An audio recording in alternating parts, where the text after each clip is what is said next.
The sun had just begun to sink below the horizon, casting long golden streaks across the dusty streets of the small town, where hope seemed like a foreign luxury. James, a boy of 17, trudged along the uneven cobblestone path, his stomach gnawing with a hunger that had become his constant companion. Poverty had wrapped its cold fingers around him from birth, leaving him with nothing but dreams too big for the little world he inhabited.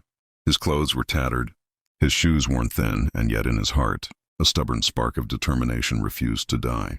He had learned early that life didn't give handouts, that every coin, every morsel of food, had to be earned or begged for with humility.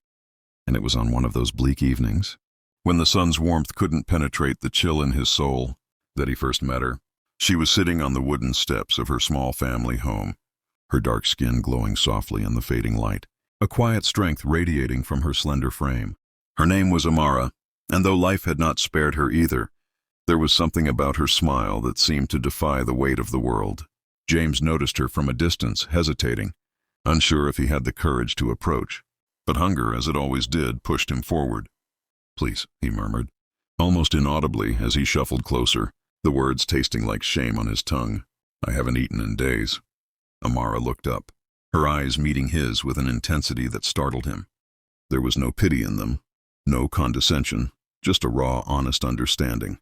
Without a word, she disappeared inside her home and returned moments later with a small bowl of rice and beans, steaming and fragrant. The aroma alone made James's stomach growl louder than his shame. He knelt there on the dusty ground, hesitant as Amara handed him the food. "Eat," she said simply, her voice calm and steady, as if offering him a lifeline. He ate quickly, almost desperately, but not without stealing glances at her as she watched quietly. His heart raced, not just from hunger, but from the way she carried herself, from the kindness in her eyes, the gentle tilt of her head as she waited. He had never met anyone like her, someone who could extend compassion without expectation, who could see a person in need and respond without judgment. When the bowl was empty, he felt a mixture of gratitude and awe, and in that moment, as the last rays of sun bathed them in a soft golden light, something inside him surged with a boldness that frightened him, almost as much as it thrilled him. I don't have much," he stammered, his voice barely audible over the evening breeze.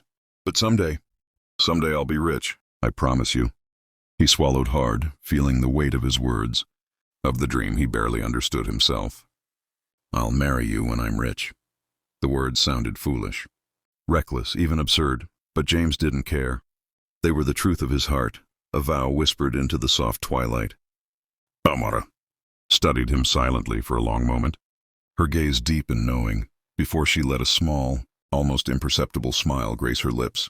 "Someday," she said softly, as if acknowledging his promise without fear or judgment.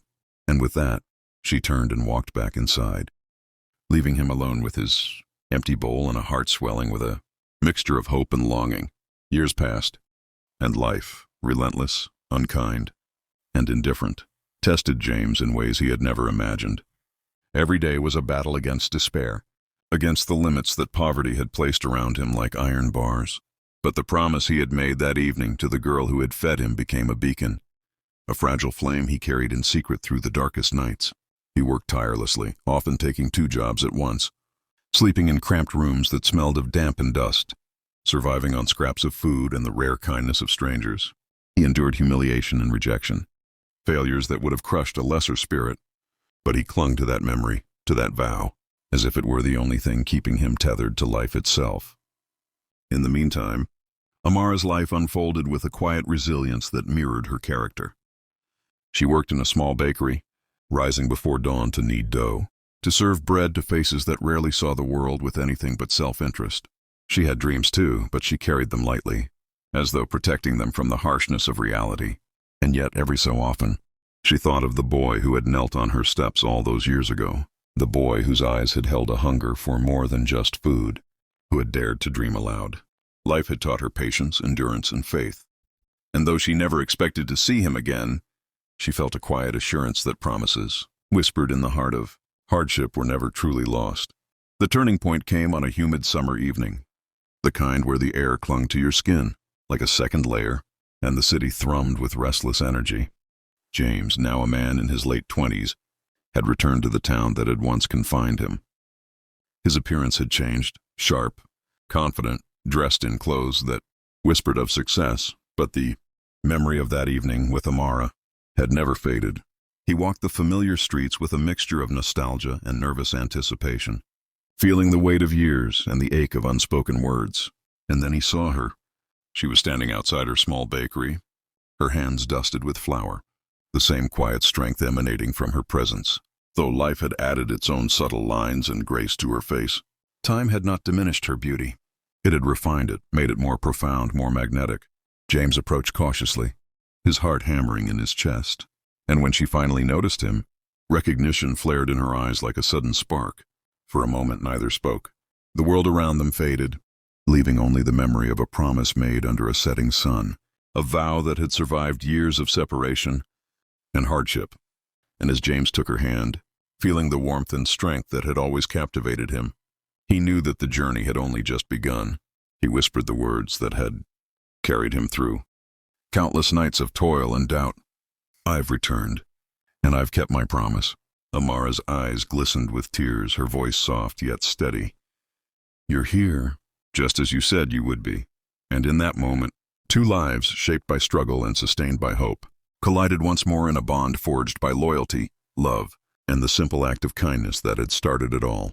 The story of the poor boy and the girl who fed him was far from over. It was only the beginning of a new chapter, a story of redemption, reunion, and the enduring power of promises kept against all odds. And as the camera of your imagination pans out over this reunion, viewers, remember, sometimes the smallest acts of kindness change lives forever. Never underestimate a helping hand, a listening ear, or a promise whispered from the heart. If you believe in the magic of hope and the power of perseverance,